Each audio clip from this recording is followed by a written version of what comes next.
우리 웨스트민스터 신앙고백서 17번째 시간입니다.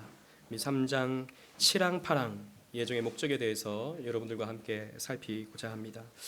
오늘 이 내용은요, 우리가 지난번 배웠던 이 예정론에 대한 전체적인 내용을 결론적으로 이렇게 정리하면서 맺는 그런 내용이라고 할 수 있겠습니다. 먼저 우리 로마서 9장 22절 23절 말씀을 다 같이 읽어보겠습니다. 시작. 만일 하나님이 그의 진노를 보이시고 그의 능력을 알게 하시고자 하사 멸하기로 준비된 진노의 그릇을 오래 참으심으로 관용하시고 또한 영광받기로 예비하신 바 긍휼의 그릇에 대하여 그 영광의 풍성함을 알게 하고자 하셨을지라도 무슨 말을 하리요. 아멘. 우리 앞에서도 살펴보았지만 예정론은 참으로 어려운 주제입니다. 내용 이해가 어렵죠. 그 하나님의 주권과 우리 인간의 순종과 그 헌신, 그리고 신앙의 삶을 살아가는 이 관계 속에서 어디까지가 하나님의 주권이고 어디까지가 우리의 책임이며 그 내용을 우리가 이해하기가 쉽지가 않다는 것이죠. 그리고 무엇보다도 유기된 자가 있다, 심판받을 자를 하나님께서 예정하셨다라고 하는 이것은 불신자들에게 반감을 사게 합니다. 그래서 실제로 여러분 유튜브나 이런 데 예정론이라고 쳐보시면 그 예정론은 믿을 게 못 된다라고 하는 주장의 어떤 내용들이 많다는 것을 여러분들 확인하실 수 있을 것입니다. 그만큼 이 칼빈주의를 제외하고 개혁주의를 제외하고는 이 예정론에 대한 반감이 뚜렷하죠. 그러나 성경은 분명 선택된 자와 유기된 자의 예정을 가르치고 있죠. 여러분, 우리는 성경에 가는 데까지 가고 성경이 멈추는 데까지 멈추는 이 계시 의존적인 사색을 해야 되는 사람들입니다. 그러니 성경에서 명하고 있으니 우리는 침묵할 수 없죠. 사람들의 기분이 좋든 나쁘든 우리는 하나님 말씀을 전해야 하는 것입니다. 여러분, 오늘 말씀도 보십시오. 하나님은 멸하기로 준비된 진노의 그릇을 예비해 두셨습니다. 그들에게 오래 참으시죠. 당장 심판하지 않으십니다. 그냥 참으십니다. 진노의 날까지 기다리신다는 것이죠. 진노의 그릇을 하나님이 예비해 두셨다. 또 반면에 긍휼의 그릇도 예비하셨다. 그것은 그 영광을 풍성하게 알고자 하나님이 이렇게 하셨다라는 것이죠. 그래서 웨스트민스터 신앙고백서는 이 예정론에 대해서 무려 8항의 내용들을 사실 사람들이 기분 나쁘면 그냥 살짝 이런 게 있다 하고 넘어갈 건데 그렇지 않고 아주 자세하게 이렇게 설명하고 또 설명하고 정리까지 하고 있는 것입니다. 그래서 오늘은 이 결론적인 내용, 유기에 대한 내용과 이 예정론의 어떤 궁극적인 취지, 목적, 이것에 대해서 여러분들과 함께 살펴보고자 합니다. 우리 7항 먼저 다 같이 한번 읽어볼게요. 7항 시작. 택한 백성 이외의 사람들에게 대하여는 하나님께서 측량할 수 없는 계획에 따라 기뻐하시는 대로 자비를 베풀기도 하시고 베풀지 않기도 하신다. 모든 피조물에 대한 하나님의 주권적 권능의 영광을 위하여 용서도 하시고 부끄럽게도 하시고 그들의 죄에 대하여 노하기도 하시는데 이는 자기의 영광스러운 공의를 찬미하기 위해서이다. 자, 유기된 자들에 대한 하나님의 뜻을 먼저 살펴보겠습니다. 유기된 자들에 대한 하나님의 뜻은 이 웨스트민스터 신앙고백서가 이렇게 담고 있는 내용 중에 우리가 꼭 기억해야 되는 것은 측량할 수 없는 하나님의 계획에 따라 하셨다라는 것입니다. 우리는 하나님이 그냥 미워하셨나 보다, 혹은 그냥 내버리셨나 보다 쉽게 그렇게 생각할 수 있는데 그렇게 쉽게 생각할 수 있는 것은 아닙니다. 그래서 우리가 불신자들에게 우리는 구원받고 우리는 천국 간다. 그럼 불신자들이 그럼 나는 뭐야? 지옥까지? 왜? 미워하셨나 보지? 이렇게 쉽게 말할 수 있는 게 아니다라는 것이죠. 이건 우리 편에서 측량할 수 없는 하나님의 계획에 따라 이루어진 것입니다. 우리가 하나님의 기쁘심을 어떻게 다 이해할 수 있겠습니까? 하나님의 그 넓으심을 우리가 어떻게 다 이해할 수 있겠습니까? 하나님은 당신의 뜻에 따라, 우리가 다 이해할 수 없는 당신의 뜻에 따라 진노의 그릇을 예비해 두신 거예요. 우리는 거기까지만 알아야 되는 것입니다. 단정 짓고 미워했나 보지, 싫어하나 보지, 다 그만한 이유가 있겠지, 이런 식으로 그냥 비아냥거리는 것은 결코 우리의 태도가 아니다라는 것이죠. 하나님은 타락하여 죄 가운데 있는 사람 중 몇 사람을 선택하셨습니다. 여러분, 원래 우리의 존재는 다 무엇입니까? 죄인입니다. 죄인. 우리는 다 죽은 자였어요. 우리는 다 죄 가운데 죽은 자였어요. 죽은 자 가운데 몇 사람을 하나님께서 적극적으로 구원해 내신 겁니다. 하나님이 특별히 이 사람에게, 우리는 또 이것도 몰라요. 무슨 이유인지, 어떤 조건이 있는지 우리로서는 모릅니다. 그래서 우리는 무조건적 선택이라고 말하죠. 몰라요. 하나님은 근데 이 사람들을 특별히 사랑하셔서 이 사람들에게 적극적인 구원의 행위를 나타내신 거예요. 근데 이 죄인들 가운데 강가된 자들이 있다는 거죠. 강가된 자들. 이 강가된 것은 소극적입니다. 소극적. 즉 하나님께서 그냥 내버려 두신 거예요. 그러니까 하나님이 적극적으로 이 사람들을 내버리시거나 멸하시도록 하나님께서 하신 것이 아니라 원래 죽어야 할 죄인들이었던 것입니다. 죄와 허물로 죽어 있던 사람들인 것입니다. 죽어 있는 사람을 그냥 내버려 두신 거예요. 측량할 수 없는 하나님의 계획에 따라. 여기에는 또 이해할 수 없는 하나님의 사랑으로 적극적으로 구원해 내신 것이죠. 우리가 여기 있다고요. 우리가. 그러므로 어떻게 우리 죽어서 하나님을 알 수도 없고 알려고 하지도 않고 오히려 죄만 짓고 있던 우리들을 어떻게 우리를 사랑하셨는가? 어떻게 우리를 선택하셨는가? 어떻게 우리를 구원하셨는가?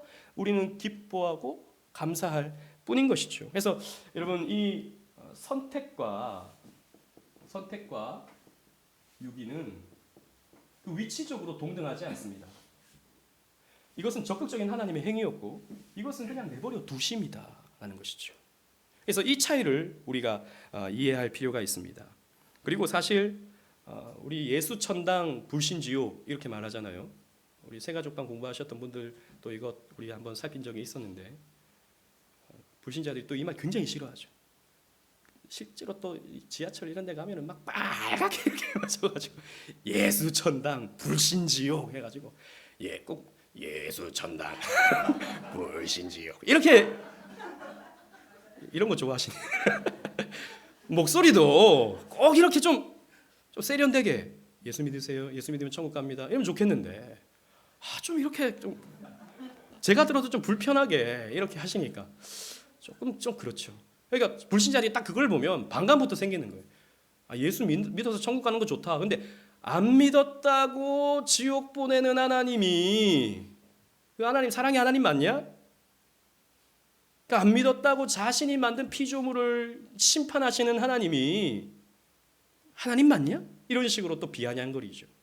여러분, 하나님이 우리를 이 세상의 사람들을 구원해 내시는데 예수 안 믿었다고 심판하시는 게 아니에요. 야, 너 나 안 믿어? 야, 내가 이렇게 살아야 되는데 너 못 믿어? 너 나한테 점수가 깎였어. 너 지옥. 이런 게 아니다라는 것이죠.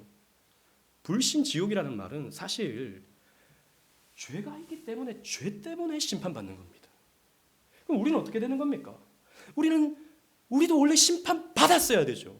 근데 그 심판이 어떻게 됐습니까? 예수 그리스도께서 대신 받으셨어요. 그 심판은 하나님의 공의는 불신자나 우리에게나 여전히 쏟아졌다고요. 근데 우리에게로 향해져야 할 그 심판의 내용이 예수 그리스도께로 쏟아져 버렸다고요. 그 심판은 이루어졌어요. 예수 그리스도께로 말미암아. 죄 없으신 예수 그리스도께서 받으심으로 말미암아. 그래서 우리가 구원받는 겁니다. 죄 용서 받아서. 그래서 궁극적으로는요, 사실 우리가 예수 믿어서 구원받는다는 맞는 말이지만 사실 그 이전에 예수 그리스도께서 이루어진 일이 있기 때문에 우리가 구원받는 거예요. 그래, 우리는 예수님이 이루신 그 성부와 성자 간에 이루신 그 일을 믿음으로 우리는 구원받는 것이죠. 그래서 안 믿어서 심판하시는 게 아니에요. 그런 뭐랄까요, 불신자들이 말하는 것처럼 속 좁은 하나님, 나 안 믿어서 그렇다면 너 심판, 이런 하나님이 아니다라는 거죠. 응당 죄가 있기 때문에 응당한 심판을 하나님은 행하시는 겁니다. 하나님은 어떤 분이시기 때문에 공의로우신 하나님이시기 때문이죠. 베드로전서 2장 8절 말씀 우리 다 같이 한번 읽어보도록 하겠습니다. 시작. 또한 부딪히는 돌과 걸려 넘어지게 하는 바위가 되었다 하였느니라. 그들이 말씀을 순종하지 아니함으로 넘어지나니 이는 그들을 이렇게 정하신 것이라. 부딪히는 돌과 걸려 넘어지게 하는 바위가 되었다. 이 불신자들은, 이 죄인들은 말씀 앞에서 부딪혔다는 것이죠. 말씀 앞에서 넘어졌다는 것이죠. 그런데 왜 그렇게 되었느냐? 이것은 하나님께서 유기하셨기 때문이다. 유기하셨기 때문이다. 그런데 그것은 우리가 다 측량할 수 없다라는 것이죠. 그리고 이 유기는요, 결과적으로 하나님의 영광스러운 공의를 나타내시는 겁니다. 앞에서도 우리가 살펴봤듯 하나님은 공의의 하나님이십니다. 그러므로 하나님은 죄에 대해 미워하시고 용납하지 않으시며 반드시 심판하시는 하나님이십니다. 여러분, 경찰이 있어요. 경찰이 있는데 어느 날 그 음주운전하는 차가 이렇게 막 비틀비틀거리면서 온다는 거죠. 그래서 경찰이 잡았어요. 창문을 찍 열어보니까 이 사람이 착해 보여. 평소에 술 안 마실 것 같이 보여요. 근데 술은 마셨어. 막 냄새가 풀풀 나요. 당신의 얼굴이 너무 착해 보이니까 제가 용서해드리겠습니다. 가시는 길 가시죠. 착해 보인다는 이유로 그 사람을 그냥 보내주게 된다면 그 경찰은 자기의 임무를 잘한 것입니까? 못한 것입니까? 제가 비유를 너무 어이없게 들어가지고 여러분들 대답을 못하시는 것 같은데 그거 잘못한 거죠. 그럼 경찰의 의무를 안 한 것입니다. 경찰이라는 존재는 죄를 지은 사람한테 벌을 줘야 되고 감옥 구치소 정도죠. 넣어야 되고 또 선을 행한 사람들에게는 표창도 주고 뭐 그런 역할을 경찰들이 하지 않겠습니까? 근데 그냥 넘어간다면 그 경찰은 불의한 경찰이 되고 마는 것이죠. 하나님도 마찬가지입니다. 하나님은 의로우신 하나님이셔요. 하나님은 거룩하신 하나님이십니다. 죄에 대해서는 진노하시는 하나님이셔요. 공의로우신 하나님이시기 때문이죠. 공의로우신 하나님이 죄를 만나게 되면 죄에 대해서는 하나님이 반드시 스파크가 일어나요. 그 스파크는 심판이라는 스파크가 일어나요. 반드시 하나님에게는 이런 심판이 죄를 향해야 되는 것이죠. 그래야 하나님은 공의로우신 하나님이 되실 수 있다는 것이죠. 하나님은 악한 자에게 벌을 주시고 선한 자에게 상을 베푸시는 공의로우신 하나님이십니다. 그러므로 이 죄 가운데 여전히 남아있는 사람들을, 이 죄 가운데 여전히 회개하지 않고 남아있는 사람들을 하나님이 벌하시지 않고 내가 너희들이 죄가 있지만 용서를 베풀어서 다 천국으로 보내주겠다라고 하는 하나님이라면 그 하나님은 불의한 하나님이 됩니다. 죄를 그냥 넘겨버려요. 하나님 그러실 수가 없다라는 것입니다. 하나님은 공의로우신 하나님이시기 때문이죠. 그렇기 때문에 이 죄 가운데 머물러 있는 사람을 심판하셔야 돼요. 하나님은 심판하셔야 하나님은 공의가 선다라는 것이죠. 그래서 하나님은 이 유기된 자를 심판하심으로 무엇을 나타내십니까? 당신의 공의를 나타내시고 당신의 영광을 나타내신다라는 것이죠. 그러므로 유기된 자들이 심판받는 것은 지극히 공의로운 일입니다. 다만 하나님은 선택받은 자들에게 은혜를 베푸사 그들의 죄로 말미암아 받아야 할 벌을 아까 우리가 살폈듯이 그리스도께 돌리시고 그리스도가 받아야 할 상을 우리에게 돌리시는 거예요.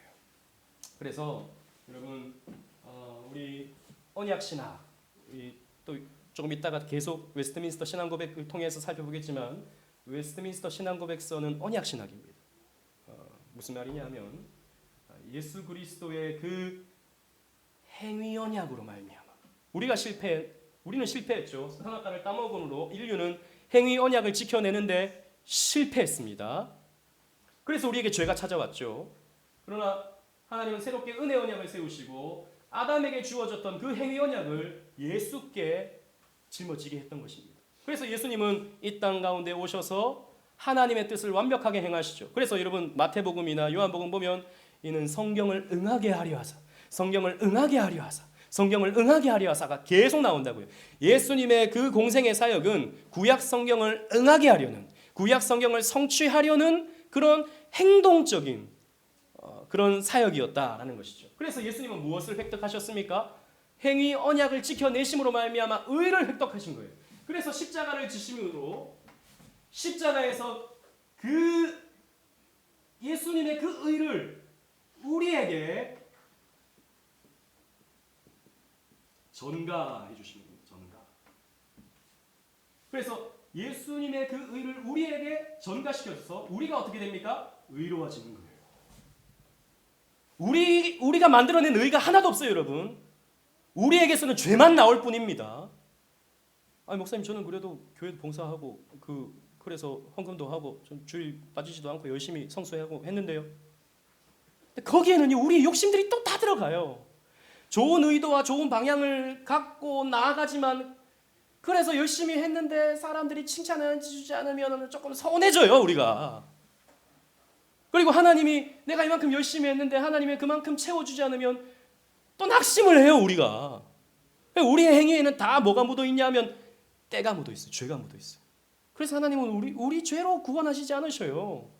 예수 그리스도의 의로 구원해 주시는 거예요. 이 전가 되는 거예요. 그럼 우리에게는 뭐가 있었습니까? 원래 죄가 있었죠. 그 죄가 또 예수님께 전가가 되는 거예요. 그래서 예수님이 우리의 죄를 가지고 심판당하신 거예요. 십자가 사건은. 이걸 믿음으로 말미암아 전가받는 거예요. 믿음으로 말미암아. 이 전가되는 도구가 뭐냐면 믿음이에요. 믿음. 통로가 믿음이에요.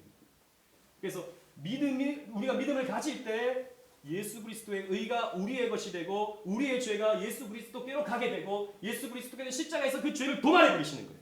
죽음으로 말미암아. 이게 바로 언약 신학의 아주 핵심적인 내용이죠. 심판은 우리에게 향해져야 할 마땅한 심판이 있었어요. 우리도 원래 심판받아야 마땅했어요. 그래야 공의가 서는 거예요. 그러나 예수님께서 대신 받아내버리셨어요. 안 받으셔야 되는 분이 받아내버리셨어요. 그래서 우리는 구원받게 된 거예요. 이 죄 가운데 있는 사람 가운데 우리는 구원받게 된 것이죠. 그래서 하나님의 공의는 완벽하게 성취되었다라는 것입니다. 우리 시편 9편 8절 말씀 다 같이 한번 읽어보겠습니다. 시작. 공의로 세계를 심판하시며 정직으로 만민에게 판결을 내리시리로다. 아멘. 하나님은 공의로 세계를 심판하셔요. 그리고 정직함으로 만민에게 판결을 내리셨어요. 그렇다면 왜 하나님은 또 이 선택과 유기라고 하는 예정을 창세전에 세우셨는가? 알미니안주의자들, 감리교 신자들, 감리교 신자뿐만 아니라 장로교를 다니면서도 사실 엄밀히 말하면 한국 교회의 거의 80-90%는 다 알미니안적인 장로교죠. 그래서 예정론을 이해를 못합니다. 그래서 목사님들도 예정론을 잘 가르치지 않아요. 헷갈려하니까 사람들이 자꾸. 또 가르치다 보니까 본인도 꼬이니까 스텝이. 그리고 예정론을 가르치면 꼭 그런 사람 나와요. 저는 선택 못 받은 것 같아요. 이런 사람들 나와요. 그러니까 안 가르쳐요. 안 가르쳐요. 그런데 여러분, 예정론은 반드시 가르쳐줘야 됩니다. 왜냐하면 구원의 확신을 진짜 가질 수 있기 때문이에요. 예정론을 통해서 구원의 확신을 가질 수 있습니다. 알미니안주의자들처럼 우리의 행위를 보고 하나님께서 선택과 유기를 결정하신다고 한다면 우리는 불안함 속에서 신앙생활을 할 수밖에 없습니다. 여러분, 한 주간 믿음 안에서 잘 사셨죠? 하나님 중심, 성경 중심, 교회 중심으로 잘 사셨죠? 십계명의 말씀처럼 하나님을 사랑하되 마음을 다해 정성을 다해 뜻을 다해 사랑하셨죠? 이웃을 사랑하되 내 자신처럼 사랑하셨죠? 내가 나를 위해서 치장하는 것처럼 옆 사람을 그렇게 섬겨주셨죠? 아니야, 누가 그랬어요? 애들도 알아요. 애들도 아니라는 거 애들도 안다고요. 여러분, 이렇게 우리의 삶을 가지고 내 신앙을 판단하면요, 구원받을 사람이 없습니다. 구원의 확신을 가질 사람이 없습니다. 제가 예전에 고등학교 때 정말 저는 구원의 확신을 갖고 싶은데 전부 다 구원의 확신이냐 그러면 그때는 그런 게 유행이었잖아요. 구원의 확신 가지셨습니까? 그러면 아멘, 아멘. 근데 저는 생각할 때 못 받을 것 같아요. 누구보다도 교회 생활 열심히 하고 누구보다도 이런 말 하면 좀 부끄럽지만 칭찬받는 사람 중에 한 사람이었는데 제가 저를 보면 다른 사람들은 교회에서 잘하니까 칭찬해주고 이러지만 집에 혼자 있는 저를 아는 거예요. 얼마나 죄가 많은지. 그리고 성경을 알면 알수록 죄가 더 많은 거예요. 옛날에는 그냥 열심히만 하면 그게 잘하는 건 줄 알았는데 교회에서 사람들의 그 칭찬과 박수 소리에 고무되어서 일하고 있는 저 자신을 보니까 이건 전부 다 죄인 거예요. 그냥 나는 아무래도 하나님을 사랑하지 않는 것 같아. 나를 사랑해서 교회 일하는 것 같아. 그리고 그렇게 해야 되니까 하는 것 같아. 그렇게 생각하니까 그거 못 받을 것 같은 거예요. 제가 삶이 안 따라주는 거예요. 그런데 여러분, 구원의 근거가 우리 자신의 어떠함에 둔다면 우리는 확신을 가질 수 없어요. 그러나 하나님의 그 영원하신 선택 때문에 내가 구원받는다라고 하는 것을 우리가 이해하게 되고 믿게 된다면 우리는 구원의 확신을 가질 수 있어요. 여러분, 적어도 여러분들의 삶이 여러분들의 신앙만큼 받쳐주지 못한다 하더라도 예수 그리스도께서 나를 위해 십자가에서 죽으시고 내 죄를 대속하셨다라고 하는 사실만큼은 여러분들이 믿으시죠? 이때 분명하게 하셔야 돼요. 제가 강요하면 안 되지만 이때 분명히 해야 되는 겁니다. 이게 여러분 우리가 사실 가장 중요하게 생각해야 할 구원의 근거입니다. 예수님께서 날 위해 죽으셨다. 예수님께서 날 위해 십자가에 달리셨다. 내가 받아야 할 심판을 예수님께서 대신 받아내셨다 라고 하는 것에 대한 감격이 있는가?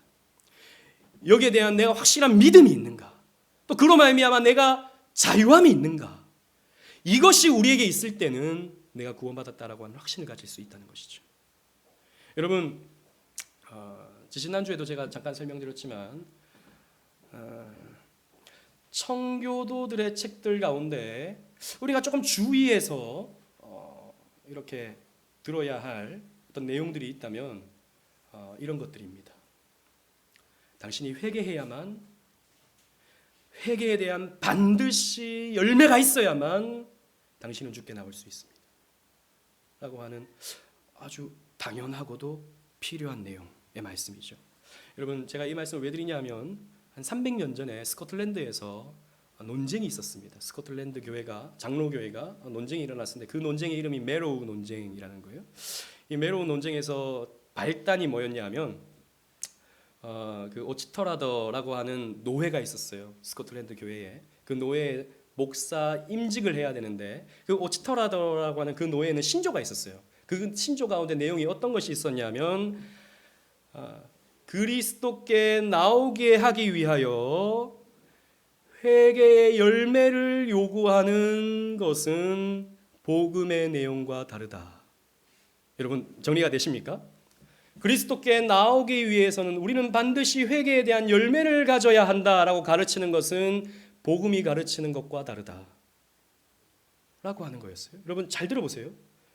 그리스도께 나오기 위해서는 회개의 열매를 가져야 하지 않습니까? 회개해야 우리가 그리스도께 나갈 수 있지 않습니까? 그래서 여러분, 죄를 버리십시오. 그래야 주님께서 여러분을 주님께 나올 수 있습니다. 죄를 가지고 우리 주님을 영접할 수 없습니다. 이런 말 우리 많이 듣잖아요. 근데 그렇게 가르치면 안 된다라고 하는 신조가 있었다고요. 오치터라도 노예에.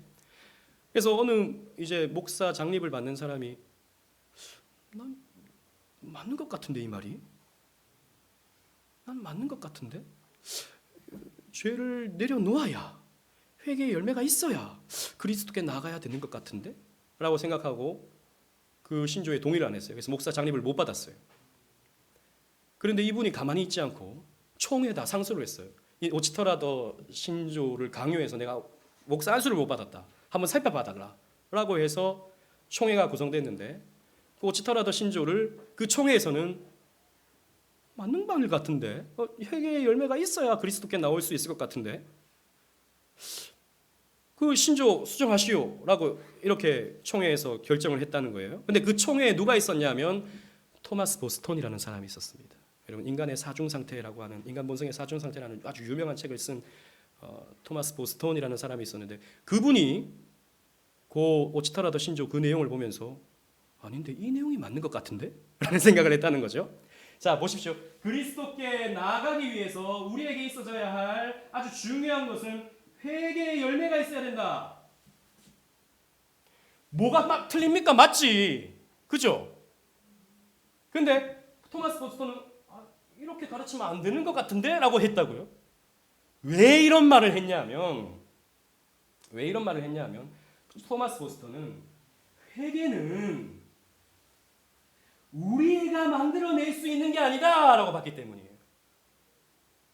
회개는 그리스도 안에 있다 라고 봤다는 것이죠. 그러니까 우리는 그리스도께 나아가야지 뭐 회개 뭐 이런 열매 가지고 주님 앞에 나아갈 수 있는 게 아니다라는 것이죠. 그래서 토마스 보스턴은 총회로부터 당신은 율법 폐기론자다. 어떻게 회개해라는 말, 그 말을 너는 부정하느냐? 사실 그 말이 아니죠. 율법 폐기론자다라고 이렇게 주장했고요. 토마스 보스턴 그 메로우파들은 당신들은 율법주의자다라고 이제 논쟁이 일어난 거예요. 그래서 스코틀랜드 교회가 두 개로 쪼개졌어요. 이 교단이 갈라지게 된 것이죠. 그 이후로 또 계속 갈라져요. 미국 교회도 마찬가지고. 그러나 이런 교리적인 논쟁으로 인한 교단 갈라짐은 필요한 것입니다. 여러분 저는 어느 편일까요? 토마스 보스턴 쪽일까요? 아니면 총회파일까요? 뭐 그런 것 같죠? 사실 이거는 그렇게 쉽게 결정할 수 있는 건 아니에요. 사실 두 파마다요 다 웨스트민스터 신앙 고백을 완벽하게 믿고 따르는 사람들이었습니다. 그런데 이 보는 관점에서 조금 달랐던 것이죠. 무엇을 좀 더 가치 있게 보느냐에 따라서 조금 달랐던 것이죠. 저는 이게 맞다고 생각합니다. 그리스도 안에 회개가 있다. 그래서 여러분들 우리가 자칫 잘못하면 자꾸 나에게서 뭔가가 있는가를 보면서 나의 회심의 어떤 결과, 나의 회심의 여부, 나의 거듭남의 여부를 우리가 판단한다고요. 그리고 청교도의 글들을 너무 심오하게 우리가 많이 읽다 보면 다른 사람도 그렇게 판단해요. 저 사람은 아직 회개 안 한 사람 같아. 저 사람은 아직 회심 안 한 사람 같아. 저 사람은 아직 거듭나지 않은 사람 같아. 이렇게 우리는 판단하기 쉬워진다는 것이죠. 여러분 그렇지 않습니다, 여러분. 그건 우리가 판단할 수 있는 게 아니에요. 그리스도 안에 회개가 있기 때문입니다. 그리스도 안에 열매가 있기 때문이에요. 그리스도 안에 거듭남이 있기 때문이에요. 다 그리스도 안에 있어요. 그리스도 안에 있음으로 결과가 이런 것들이 나온다는 것이죠. 근데 우리 사람들이 그리스도 안에 있는지 없는지 우리로서는 알 수가 없어요. 그래서 그 사람이 나가 예수 믿는다라고 하면 우리는 그렇게 인정할 수밖에 없어요. 이러한 관점들이 있다는 것이죠. 그래서 제가 지난번에도 말씀드렸지만 우리가 말씀을 조금 더 깊이 이렇게 연구하고 이렇게 공부하다 보면요. 헷갈려요. 좀 헷갈려요. 내가 헷갈려요. 내가 구원받았는지, 내가 정말 회심했는지, 그 청교도 시대에 그 막 회심의 그런 사람들의 장면들이 있잖아요. 막 황홀경에 막 들어가면서 그 하나님의 주시는 그 폭포수와 같은 은혜 속에서 내가 이제는 이 죄를 버리고 이제는 의를 위해 살겠다라고 하면서 정말 경건하게 살아가는 그런 사람들 있잖아요.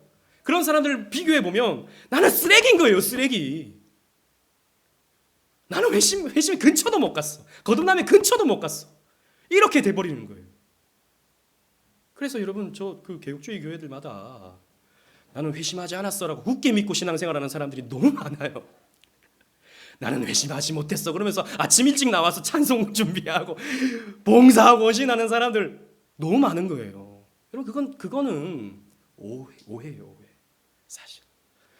여러분 복음 안에 회개가 있습니다. 그리스도 안에 열매가 있습니다. 그리스도 안에 거듭남도 있습니다. 여러분들이 적어도 그리스도 안에서 내가 있다. 내가 그리스도의 믿음 안에 있다라고 여러분들이 믿어지시면 여러분들은 적어도 구원받은 사람이다라고 여겨야 돼요. 그리고 그 속에서 그 구원받음의 증거가 나올 수 있도록 여러분들이 노력하시고 애쓰셔야 된다는 것이죠. 지난주에 우리 말씀을 나누었던 것처럼 하나님은 예정의 결과만 결정하신 것이 아니라 그 과정 또한 예정하셨기 때문에 이 예정의 과정을 우리가 또 이루어 가야 되는 거예요. 두렵고 떨림으로. 그래서 나는 구원받았다라고 하는 믿음 안에서 두렵고 떨림으로 열심히 신행일치의 삶을 내어놓아야 되는 거예요, 여러분들은. 믿음에 합당한 열매를 내어놓아야 되는 거예요. 거듭남의 열매를 내어놓아야 되는 거예요. 회개의 열매를 내어놓아야 되는 거예요.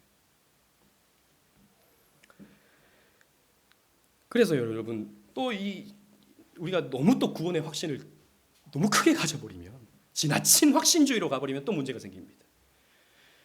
제가 그랬죠. 정말 열심히 하는 사람들은요, 내가 구원받았나 안 받았나 이런 생각하는데, 맨날 예배 시간에 구벅구벅하는 사람은 구원받았습니까? 그럼 아멘 이런다고요. 실제로 그래요. 그냥 뜨문뜨문 다니는 애들은 구원의 확신 이런 거는 생각도 안 해요. 나는 뭐 교회 다니니까 구원받았다라고 확신 속에서 살아갑니다. 이 확신주의도 문제예요. 여러분, 하나님의 말씀에 대한 복종과 효과적인 부르심의 결과가 우리의 삶에 나타나고 있는지 우리는 늘 점검해야 돼요. 그리고 그 삶이 나오도록 여러분들의 몫으로 여기고 내어놓아야 돼요. 회개의 결과가 나왔는가. 그러므로 가장 건강한 신앙은 자신이 구원받았다는 확신 속에서 두렵고 떨림으로 신행일치의 삶을 살아내는 것입니다. 베드로전서 1장 10절 말씀을 우리 다 같이 한번 읽어보도록 하겠습니다. 시작. 그러므로 형제들아 더욱 힘써 너희 부르심과 택하심을 굳게 하라. 너희가 이것을 행한즉 언제든지 실족하지 아니하리라. 아멘. 너희 부르심과 택하심을 굳게 하라. 택하심은 하나님께서 하시는 건데 뭘 우리가 굳게 할 수 있습니까? 근데 우리 안에서 또 해야 될 일이 있다는 것이죠. 그 과정은 우리가 이루는 것이라는 것이죠. 하나님의 그 인도하심 속에서 우리가 이루는 것이다는 것이죠. 그리고 예정론은 궁극적으로 오직 하나님께 영광을 돌리게 합니다. 하나님이 우리를 선택하셨으므로 우리가 유효한 부르심을 받아 예수를 믿게 되었다는 것이죠. 그리고 우리가 내어놓는 순종과 헌신 또한 하나님께서 구원의 과정 또한 예정하셨음의 결과인 것을 우리는 믿습니다. 우리가 이렇게 신앙생활하는 열심과 순종, 이것도 하나님의 예정의 결과인 것을 우리는 믿는다는 것이죠. 그래서 우리는 구원받으며 천국 백성이 됩니다. 그래서 예정론에 있어서 예정론이라는 어떤 렌즈를 통해서 보는 우리의 구원은 우리 편에서 한 것이 없어요. 그죠? 하나님이 예정하셨기 때문에 우리는 구원받는 것이고, 그 과정까지도 하나님이 예정하셨기 때문에 우리는 순종의 삶을 살아가게 되는 것입니다. 그래서 우리는요, 이 구원함에 있어서 우리는 하나님을 찬송할 수밖에 없어요.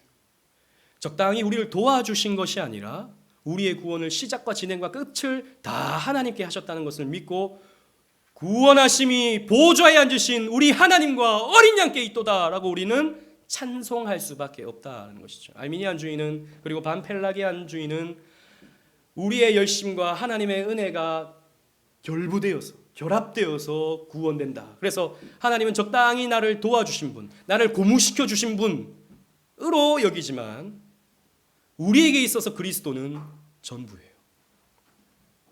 우리에게 있어서 하나님은 전부셔요. 하나님이 도와주셨기 때문에 아니라 하나님이 하신 거예요. 그래서 우리는 지극히 하나님을 찬송할 수 있게 되는 것이죠. 여러분, 알미니안주의의 하나님은 제가 또 여러 번 말씀드린 적이 있지만 너무나도 나약한 하나님이죠. 구원하고 싶어도 구원 못하는 사람이 있는 거예요. 하나님. 이 사람들이 아무리 하나님의 은혜의 빛을 막 비춰줘도 그 사람들이 노 해버리면 하나님은 불쑥 주저앉는 하나님이 될 수밖에 없는 거예요. 나약한 하나님이죠. 우리가 믿는 하나님은 그런 하나님이 아닙니다. 하나님이 구원하시기로 작정하셨으면 그 사람은 반드시 구원받는 거예요. 하나님이 구원하시면 그 사람 무슨 상황이 생기다 하더라도 불가항력적 은혜로 말미암아 구원받게 되는 것이죠. 우리가 믿는 하나님은 전능하신 하나님입니다. 전능하신. 솔직히 말해서 알미니안주의의 하나님은 전능하지 않아요. 무능한 하나님입니다. 부분적 무능의 하나님이 되고 마는 것입니다. 여러분, 무능한 하나님을 우리가 어떻게 믿습니까? 그때 상황에 따라서 내가 할 수 있는 게 있고 내가 할 수 없는 게 있어 라고 말하는 하나님을 우리가 어떻게 믿을 수 있습니까?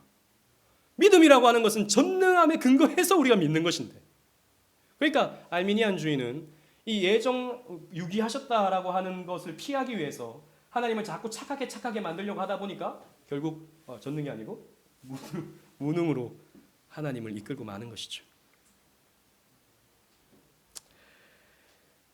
그리고 우리는 결국 연약해도 좀 부족해도 흔들려도 하나님의 선택 안에 있다는 것을 믿으면서 위로를 받을 수 있습니다. 우리 로마서 8장 33절 34절 말씀을 우리 다 같이 한번 읽어보도록 하겠습니다. 시작. 누가 능히 하나님께서 택하신 자들을 고발하리요 의롭다 하시는 이는 하나님이시니 누가 정죄하리요 죽으실 뿐 아니라 다시 살아나신 이는 그리스도 예수시니 그는 하나님 우편에 계신 자요 우리를 위하여 간구하시는 자시니라. 아멘. 여러분, 이 말씀이 우리에게 얼마나 큰 위로가 되는지 모릅니다. 택한 우리를 누가 고발하리요? 너 부족해, 너 안 돼, 너 그 정도 가지고는 구원 못 받아. 누가 우리를 고발하겠습니까? 하나님이 택하셨는데, 하나님이 우리를 보고 의롭다 하셨는데 누가 우리를 부정하다 하겠습니까? 정죄할 수 있겠습니까? 그리스도께서 우리를 위해 죽기까지 하셨는데 누가 우리를 하나님의 사랑에서 끊을 수 있겠습니까? 없다라는 것이죠. 여러분, 적어도 저와 여러분들에게는 이 확신이 있어야 되지 않겠습니까?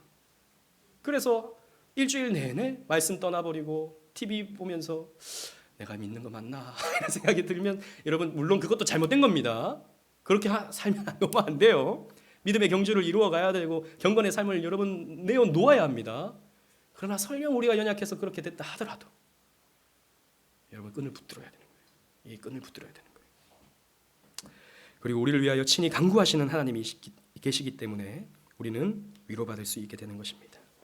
이 정도는 창세전에 이루어진 하나님의 작정 속에 있는 구원과 관련된 하나님의 주권 사역입니다.